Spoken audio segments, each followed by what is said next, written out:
नमस्कार, मैं शुरभी सिंह। आज के कार्यक्रम में आपका स्वागत है। आज हमारे साथ हैं समाजसेवी डॉक्टर ऋचा गुप्ता। तो ऋचा जी, मेरा आपसे पहला सवाल है कि आज के समय में देखा जाए तो सबसे बड़ी समस्या कौन सी है? सबसे बड़ी समस्या मेरे हिसाब से तो मिसअंडरस्टैंडिंग है। एक दूसरे को नहीं समझ पाना। मतलब अगर आप चल भी रहे हैं या किसी से बात कर रहे हैं, अगर वो आपसे बात करते में वो संतुष्ट नहीं है, जैसा आप चाह रहे हैं, अगर वो संतुष्ट नहीं है तो वो आपको क्रोध करेगा और फिर वहाँ से आपकी बातचीत ख़त्म हो जाएगी। तो मिसअंडरस्टैंडिंग सबसे बड़ा आजकल है कि कोई आपको समझना नहीं चाहता या फिर आप किसी को नहीं समझा पा रहे हो, तो जिससे क्रोध बढ़ते जा रहा है, समाज में लड़ाई झगड़े बढ़ रहे हैं, हर कोई असंतुष्ट है। मतलब आप बोले कि कोई संतुष्ट है, नहीं, सब असंतुष्ट है। हर किसी को कुछ ना कुछ चाहिए, जिसके कारण से लड़ाई झगड़े बहुत बढ़ रहे हैं। एक दूसरे को कोई समझना भी नहीं चाह रहा है। तो सबसे पहले तो हमें शांत रहना चाहिए, तब हम दूसरे की बात सुने। तो इसलिए सबसे बड़ी तो मेरे हिसाब से मिसअंडरस्टैंडिंग ही हो और असंतुष्टता, कोई भी सेटिस्फाई नहीं है। जी, मेरा आपसे अगला सवाल है कि आपने जो अभी तक काम किया उसमें आपका सबसे कठिन अनुभव कौन सा रहा? सबसे कठिन अनुभव मेरे काम का तो यही है कि जनता को जागरूक करने में बहुत मेहनत लगती है। को जागरूक करना ही सबसे बड़ा टास्क है। जैसे मेरी फील्ड में है कि मैं जो भारत सरकार का सर्टिफिकेट है, जिसे हम लोग एनक्वास बोलते हैं, नेशनल क्वालिटी एश्योरेंस स्टैंडर्ड, जो मुझे गांव तक करवाना होता है। लेकिन गांव तक करवाने के लिए आपको उसकी टीम का सपोर्ट चाहिए होता है, लेकिन वो वाला माहौल मिल नहीं पाता है। तो आपको जागरूकता सबसे पहले फैलानी होती है कि ये एक सर्टिफिकेट है किस चीज़ का। तो सबसे बड़ा रुकावट हमको काम में यही आता है कि जो सोच है वो सोच को बदलना, जो गांव लेवल तक है, सोच को कैसे बदला जाए, और सोच में जो नए काम चल रहे हैं, जो अवेयरनेस चल रही है, उसके बारे में लोगों को कैसे हम लोग जागरूक करें। वो थोड़ी सी हमें हर काम में मुश्किलात होती है, लेकिन फिर भी सफलता तो हमें मिल ही जाती है, क्योंकि हमारे लोग इतने बुरे नहीं हैं, अच्छे हैं, समझ जाए। आप समाज में किस तरह का बदलाव लाना चाहती हैं?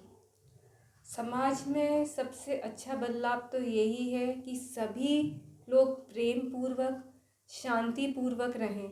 उसके लिए सबको अपने लिए सबसे पहले समय देना पड़ेगा कि हम कौन हैं और हम क्यों भटक रहे हैं। ना किस पहले आपको सुनना भी पड़ेगा, और सब में ऐसा नहीं है आपको नेगेटिविटी ही देखें। हम कोशिश करें हर किसी में पॉजिटिव देखें। तो जब हम किसी में भी पॉजिटिव देखेंगे तो कहीं ना कहीं, अगर वो गुस्सा भी कर रहा है, अगर हम ये सोच लें नहीं, वो गुस्सा कर रहा है क्योंकि अभी वो किसी टेंशन में हो सकता है, या फिर वो अभी किसी बीमारी में हो सकता है, क्योंकि क्रोध करना अच्छी बात नहीं है। जब वो खुद अंदर परेशान होगा तभी उसके अंदर से क्रोध निकलेगा। तो अगर हम ये सोच लें कि नहीं, अभी उसको भी आप शांतिपूर्वक उसे सुने और उसको भी शांति दें, थोड़ी सी 2 मिनट उसके हल्के हल्के जवाब ना दें, तो कहीं ना कहीं वो भी शांत होगा और वो वातावरण में भी प्रेम पूर्वक आएगा। तो सबसे पहले तो हमें आपको पूरे माहौल को बदलने के लिए प्रेम पूर्वक, शांति पूर्वक और खुशनुमा माहौल बनाना होगा। तो आपको अपने लिए समय देना ही होगा। हमारे दर्शकों के लिए आप विशेष क्या संदेश देना चाहेंगे?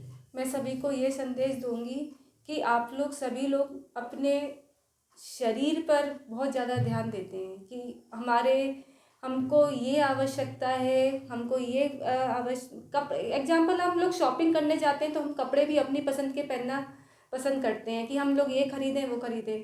लेकिन जब आप लोग सभी लोग थोड़ा सा अपना मेडिटेशन पे भी फोकस करें, आप जो मेडिटेशन करते हैं उसको ही कंटिन्यू करें मेडिटेशन को, लेकिन जो मेडिटेशन आपको पूर्णतः शांति दे और आपको जिससे अपना फोकस और लक्ष्य दिखाई दे कि हाँ यही हमारे लिए सही है। तो सबसे पहले आप लोग अपने ऊपर एटलीस्ट 15 मिनट के लिए अपने लिए ध्यान दें। सुबह उठकर अगर आपने दिन भर दिया तो दिन भर की बातें आपको ध्यान आएंगी, इसलिए सुबह का जो समय होता है वो अपने लिए बहुत अच्छा होता है। हमारे ज्ञान में ऐसा बोला जाता है हमारे परमात्मा के द्वारा कि जो रात को सो के उठते हैं तो आपकी पूरी बैटरी खाली होती है। अगर सुबह आपने 15 मिनट अपने लिए समय दिया तो आपकी बैटरी, जैसे मोबाइल को आप बिना चार्ज करे नहीं निकलते हैं, ऐसे अगर आपने 15 मिनट अपने लिए समय दिए तो आपकी बैटरी दिन भर के लिए पूरी चार्ज हो जाएगी और आपकी दिनचर्या उतनी ही उत्तम और बहुत अच्छी रहेगी। धन्यवाद, आपने अपना बहुमूल्य समय हमारे साथ दिया और अपने अनुभव साझा किए, इसके लिए बहुत बहुत धन्यवाद। Thank you.